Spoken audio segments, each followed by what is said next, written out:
Hello, children. Welcome back to another episode of Two Metalheads.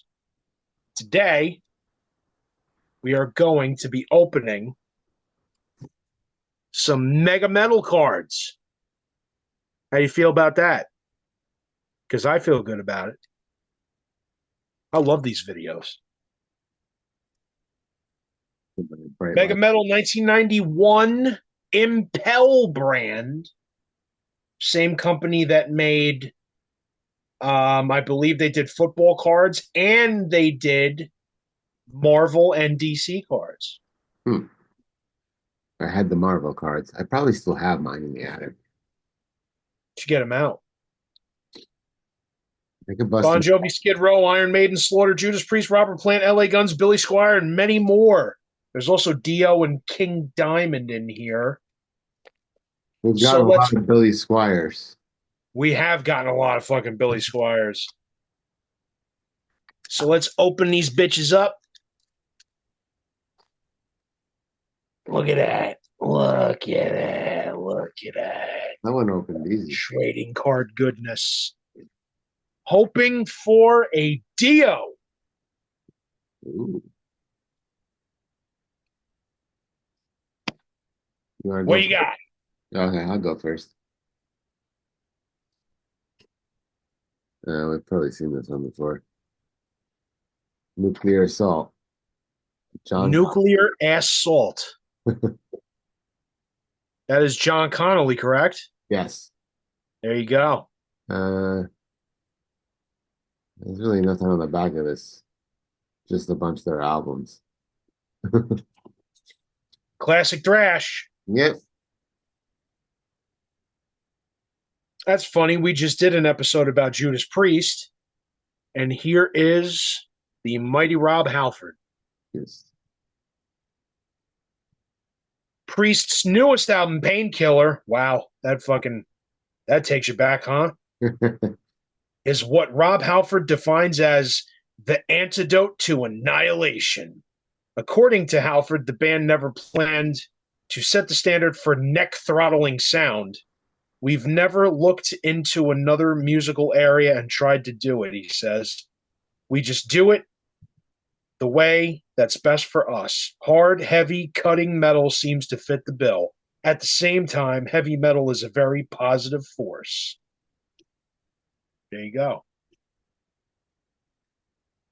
Their new album, Painkiller. Wow, here's a coincidence. Judas Priest. There you go. Get this. That's a fucking great pick of Rob and KK and Glenn. Yep. Let's see. Judas Priest were in production with the album Painkiller when they were taken to court accused of putting subliminal messages in their music. Wow, we just talked about that. We just talked about that, yeah? After a lengthy trial, they were exonerated and the album was finished. Good. I bet that explains a lot about why Painkiller might have been so heavy and pissed off, too, because they were going through all that court shit. Maybe, yeah. I've got Michael Schenker from the Michael Schenker Group. Uh-huh. Fantastic guitarist. After briefly returning to the Scorpions, Schenker left to form his own band, the original Michael Schenker Group. His lineup featured an impressive array of musicians, including veteran drummer Cozy Powell, rest in peace, was also in Black Sabbath, ex-UFO guitarist and keyboardist Paul Raymond, and vocalists Graham Bonnet and Gary Barden. Hmm. There you go. He's the fucking man. You think Graham Bonnet doing Alcatraz again? Came out with an album. Yes, he's been. I got their I got one of their albums not that long ago. I don't know if they came out with another one. Oh, okay, here we go. Billy Squire. Billy Squire. We were just talking about him. Yeah. Stroke me, stroke me. uh, uh, yeah, who gives a shit? What kind of guitar is that? Yeah, fuck Billy Squire. It's a Kramer. That's a weird looking Kramer. It is a weird looking Kramer. It's almost less Polish. It's like less polished, but almost Telecaster too. Yeah, Yeah, yeah, it's like a less telly. that's weird. Lame. Probably weren't a lot of those. Thank God. I got nuclear assault. Okay. How about that shit? John Connolly. Nuclear assault write and perform songs that focus on realism, intelligent, topical, social commentary. Connolly explains, I'm an intelligent person. Why should I hide that fact in stupid lyrics? Dan and I said, let's put together a metal band that incorporates as much intelligence and respect into the lyrics as the music. A few of the controversial subjects covered in Nuclear Assault's album includes racism, animal rights, the environment, and the right to live. There you go. Nuclear Assault. There you go. All right. Tim Woo, Kelly. Slaughter. There you go. Rest in peace. Yeah. Let's see here. Good guitar player. Tim learned to play guitar on his dad's acoustic and got his first electric guitar in seventh grade. I played guitar constantly in the neighborhood, had softball games, and I sat on my porch playing. Everyone else gave me shit about it. Okay. What There you go. kind of guitar is that? I can't tell. Looks like a Jackson, but I can't tell. Could be a Charvel.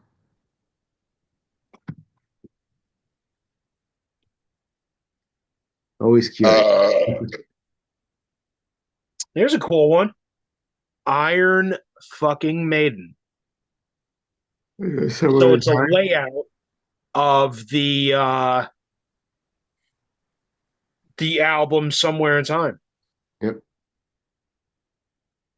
I always love this album art, man. There's so many cool throwbacks in here to the albums before it.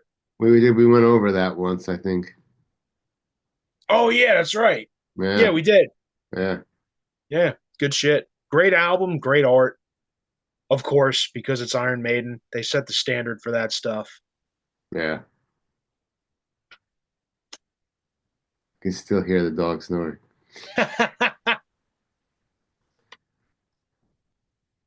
Vixen. Vixen, hell yeah. Vixen's self-titled first album sold 500,000 copies in the US and over a million worldwide, spawning two top 40 hits, Edge of a Broken Heart and Crying. I've been living on the edge of a broken heart. Mm-mm-mm-mm. Dun, dun, dun, dun, dun. Good song. Oh, hey, look at this. I got Billy fucking Squire Yeah. I don't even know what he does. getting similar packs. I mean, you know the Stroke song. That was the big one. Stroke me, stroke me. And then there was a video he did that, like, everybody says it's what ruined his career. Rock Me Tonight. It's the song itself is actually kind of okay, but the video is cringe worthy. Like even back then, it was like, oof, this is terrible. It's just him like air guitaring around a fucking bedroom, and like he's wearing like a pink belly shirt, and he just looks incredibly not heterosexual. And it's it's the moment that people go, yeah, this is where Billy Squire fucking destroyed his career. Mm. So that will be going in the trash. What do you got? There we go. Nice. Yeah, we have a similar pack here tonight. Yeah. Let's Fucking see. killers. Rest in peace, Paul Diano. Iron Maiden's second album, Killers, was the beginning of the band's continuing association with producer Martin Birch. Released in 1981, the album was followed by Maiden's first world tour, including their first visits to Japan and America. Yep. At the end of the Killers tour, singer Paul Di'Anno left the band and was replaced by Bruce Dickinson. He left the band? I thought they kicked him out. It depends on whose side you want to believe. Mm, Paul's always said he was kicked out, and they've always said he left. yeah. Paul was a bit of a problem. I read his book, and I can only imagine being in a band with him. Yeah. Yeah, it's pretty bad. It's all he cared about was getting loaded and fighting and fucking. And it's a shame because like I bought that book and I'm like, oh, I can't wait to hear what it was like recording the first two Iron Maiden albums and going on those tours and writing those lyrics and playing those shows. And it's like, okay, chapter one, fucking, we went in the studio, recorded Phantom of the Opera, and then that night I went to the bar and I drank more than everybody, and I fought seven guys that were twice my size, and I fucked the three hottest girls in the bar. So then the next day we went to the studio and I put the lyrics down for fucking Charlotte the Harlot. And then I went to the bar that night and I drank more than everybody and I fucked the three hottest girls and I beat up seven dudes that were twice my size. Then the next day I went in and put the lyrics and it's over and over again like that. Uh, And he just blew past the shit that I wanted to hear about and just talked about all the solicitous kind of fucking salacious things. well, Yeah, not really a great book. he was probably really young then, right? Yeah, he was a kid, and I'm sure he did a lot of fighting and fucking and drinking like we all fucking did, but I would have liked to hear a lot more about being in the studio and recording and stuff. Like I'm more into that. Well, like from what I've heard, and I don't know how true it is, like the male brain doesn't fully mature till like 25. Yes, I've Is heard why that we too. do all sorts of stupid shit up until Right. then, which, Yeah. yeah, we do. Oh yeah. I'm fucking totally guilty of that as well. The women mature faster, and there's not a women jackass. Because women don't tend to do as stupid a shit as we do. That's true. They tend to be smarter than us in that area. That's true. Yeah. Oh yeah, you go. I got Dana Strum from Slaughter. Cool. So we're getting a fucking similar pack here. Yeah. Every band needs a ballad these days. Fly to the Angels is ours. That The was a good way one. radio and MTV, what's that? It's a good one. That's a great song. Yeah. That's probably one of my top favorite fucking ballads of all time, too. That's a good tune. The way radio and MTV work in the '90s is that you want to establish a hard rock band with a heavy song, then come back with a ballad, and really expand the base audience. We did that with Up All Night, and then brought it home with Fly to the Angels. Dana Strum was very instrumental in getting Randy Rhoads into the Ozzy Osbourne band. Oh yeah, that's right. They're one of the bands that came out at the wrong time though. They were a little too late, just slightly a little too late. They got fucking big though, man. That first album, Stick It To You, was Well, huge. the like 1990 to like 92, it was still okay. Yeah. And then And like then it wasn't okay anymore. I think one thing I heard was Damn Yankees had a third album written and ready to go. Yes. And the record label just let them keep the money and decided not to release it. The record label actually gave them money to not release the album. They didn't want to be associated with that instead of grunge. Yep. Yeah. I think most of those songs wound up on Ted Nugent and Night Ranger records. Oh, okay. Like that came out later on. Yeah. Stupid. I would love to hear the fucking demos and the rough cuts of all that shit, though. I bet it's If great. if they had them, I don't even know if they made it to the studio. I think they did. Like Oh, they had the material, they had the songs, and they had recordings, but the label was like, "Yo, here's some money. Just act like we don't even exist." yeah, weird. Because a lot of those bands in the '90s that they just disappeared. Yeah, Yeah, and yeah, it's true. Robert Plant, Robert fucking Plant. uh, now in his prime. Okay, yeah, this is 1991. I don't think that was his prime, that either. Nah, uh, Robert Plant talks about his metal odyssey. Rock and roll comes screaming out. It begins as an angst-ridden adolescent expression machine. Whew. However, there are those who perpetuate that and take it, it's bad lighting, take it on through the years, focusing even finer and finer on the detail of the scream. What the fuck is he talking about? It doesn't make any sense. I feel like I'm it really babbling on. doesn't. Yeah, it's just rambling. Yeah, fuck that. He should have been fucking writing with Jimmy Page again. Yeah. I got the lovely Roxy Petrucci from Vixen. Drummer from Vixen. You got to realize that when Vixen came out, the rock scene was filled with the likes of Bon Jovi, Cinderella, Def Leppard, and Motley Crue. Everyone was just waiting for us to make even one little mistake because no one believed that women could really rock. But man, we went out there and just jammed, played our guts out, and proved that we could do it. Fair enough. Good picture. I might blam to that later. What do you got? LA Guns, La Guns. Tracy Gunn. That's a cool guitar. Is that a BC Rich? It looks like it. Yeah, it's one of the old ones, I think, that have the R on the headstock.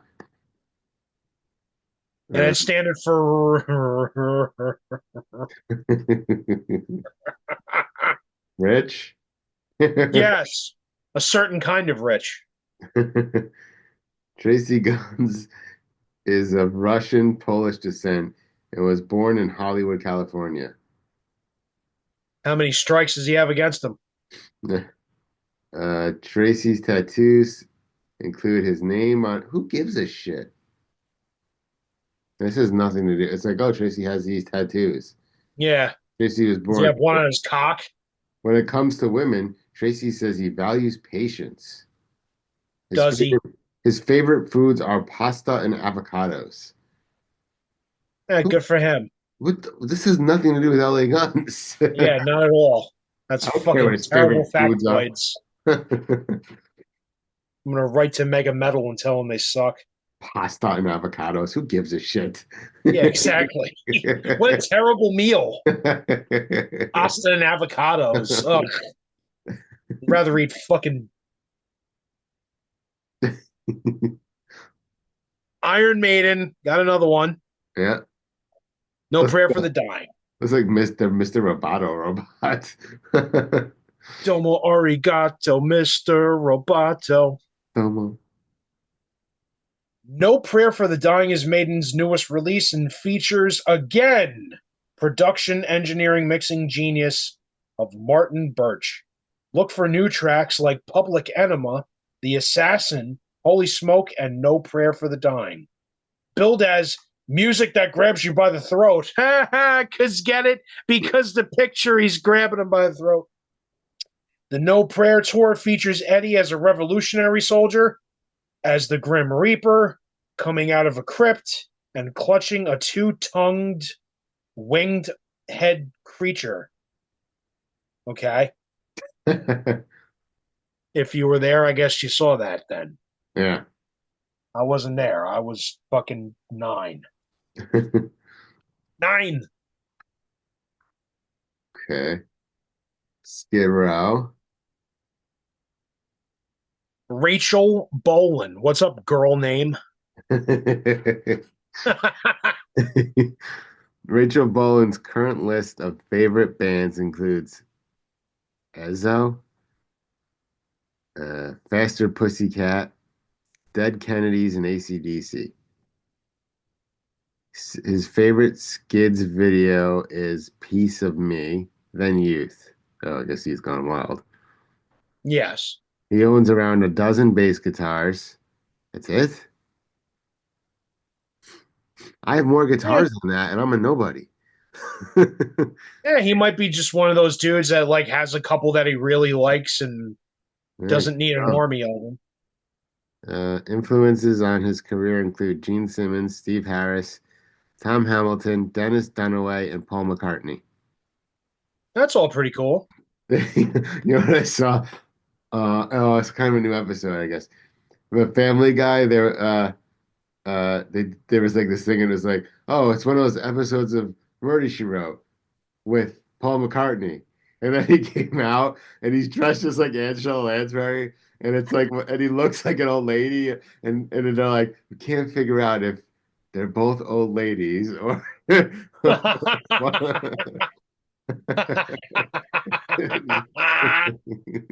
That's great. That's good. I love that Family Guy is still funny. Welp, I've got Robert Plant too. Ah, the same stupid facts on that one. Plant's upfront sexuality was ahead of its time. While in Led Zeppelin, he regularly appeared on stage with his shirt open to the navel and a butterfly sewn over the crotch of his jeans. Lyrics were no different. Early influences on Plant's career were blues musicians like Muddy Waters, Howlin' Wolf, and Robert Johnson, and Plant was one of the first heavy metal musicians to rely on double entendres. When he suggested squeezing his lemon till the juice ran dry, everybody understood. Ah. So there you go. Robert Plant talking about his cum. His lemon. Skid Row. Sebastian Bach. Sebastian Bach. Yeah. Vocalist Sebastian Bach, a native of Toronto, joined the band as outrageous frontman. We call him Marshall Mouth, says Snake. It's creepy. Early influences on bass. Wow, is that they're just shortening his name to bass? Okay. Yeah, they did that back then. Career: Rob Halford, Michael Monroe, James Brown, Sly Stone, Jimi Hendrix, Motorhead, and Motley Crue. Oh, look, you can write to Bass CO Skid Row fan mail, P.O. Box. They have an address on here.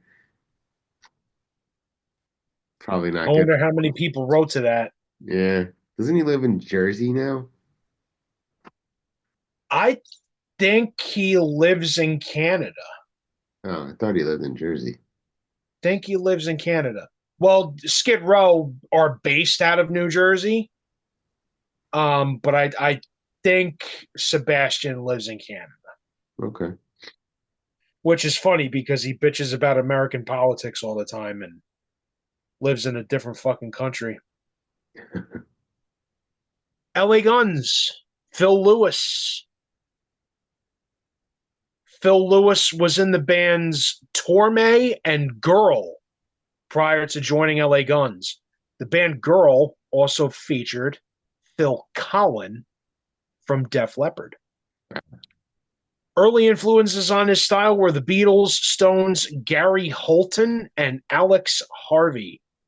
Phil says he's turned off by rude people, sexists, and racists.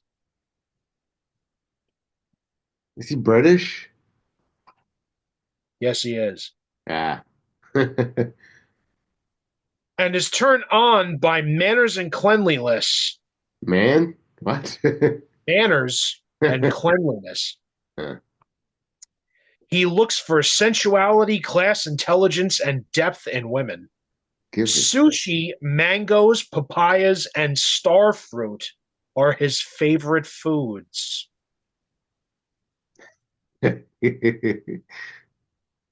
One of my favorite foods is chocolate starfish. Your wiener's favorite food. That's right. Cum is his fucking favorite food, right? Fuck Fuck yeah. yeah. Fucking cocksucker he is. Slaughter. Slafter. Uh, Mark, Blast, Tim, and Dana all share responsibilities for Slaughter's success, but it was the shrewd business instinct of Dana Strum that really helped the band get it started.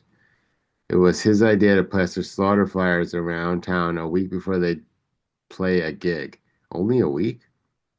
Yeah, Can't what the fuck? You can't do that now. Nobody will show up. It shows you how Yeah, good things were exactly. back then. You could advertise for a week and people would show up. Fucking lazy cocksucker. It would make us seem like a local band in every town, he said.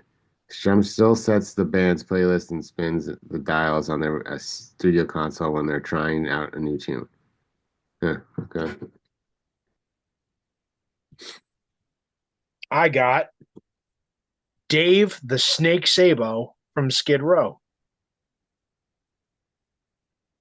All the songs from Slave to the Grind, Slave to the Slave guy. to the Grind, all the songs from Slave to the Grind, the brand new. Everything came together after we got off the road. We were on the road for 17 months and it took the wind out of our sails a little bit. I just spit on the card a little. It's now wet. We needed to take a step back on the road. Rachel always writes down lyrics. I'm always writing riffs, and Bass comes up with the lyrics. It's pretty much a collaborative effort by everybody. There you go. Good for There's you. your factoids on the back of the card. Slave to the Grind is a great album. Steve Harris. Oh, that's a cool fucking picture, too. I don't think I've gotten that card yet. That's fucking nice. Bass player and founding member Steve Harris formed Iron Maiden in 1976. He took the name from a medieval torture device that he saw in an old movie. Before turning professional with Iron Maiden, Steve met his manager to be Rob Smallwood through a coworker. Heh, Smallwood, Smallwood. Smallwood got Maiden the record deal with EMI that put them on their way. Oh, he originally wanted to be a soccer player. Yes. Yeah, it's why he fucking has like the Manchester soccer colors on a lot of his bases and shit. Yeah. Last one, Scotty Hill Hmm. from Skid Row. Dave the Snake Sabo describes guitarist Scotty Hill. Scotty's one of my favorite guitar players, and I get off on his playing. He does a lot of stuff that I wish I could do. He impresses me. Ayo. Oh, way, oh. My favorite solo on the whole album was the I Remember You solo. It was beautiful and it touches you. Sure, it does. He has the ability to do that. There you go. That's the end of my pack. All right, my last one. Okay. Bon Jovi. Oh, shit, Bon Jovi. Why does this guy look like a captain of Look at me. I am the captain now. uh the Bon Jovi quintet? Oh God, come on, really? Ha! Richie Sambora. It's just telling you the members of the band. Okay, who cares? If you don't know who the members of Bon Jovi are, go look them up. Yeah, exactly. I'm not Google it. reading them. Fuck it. And that is it. That is it for the evening, folks. I hope you, Another pack of Impel Megametal cards opened for you ungrateful sons of bitches. hope you've enjoyed another episode of Two Metalheads Open I Card. hope you didn't enjoy it. I hope you were like, oh, these fucking guys with the cards. Come on. The last one was good. The Tina Turner. Yes. Yes, it was. Yeah. Bobby Brown. Allegedly. Allegedly. Allegedly, Bobby Brown. Uh, What do you guys think? Do you like these videos? Do you hate them? If you hate them, say you hate them. If you love them, say you love them. As long as you hit like and subscribe, I couldn't give a flying fuck. yeah, we're How gonna do about them that? anyway. Yeah. So, two metalheads. See you next time.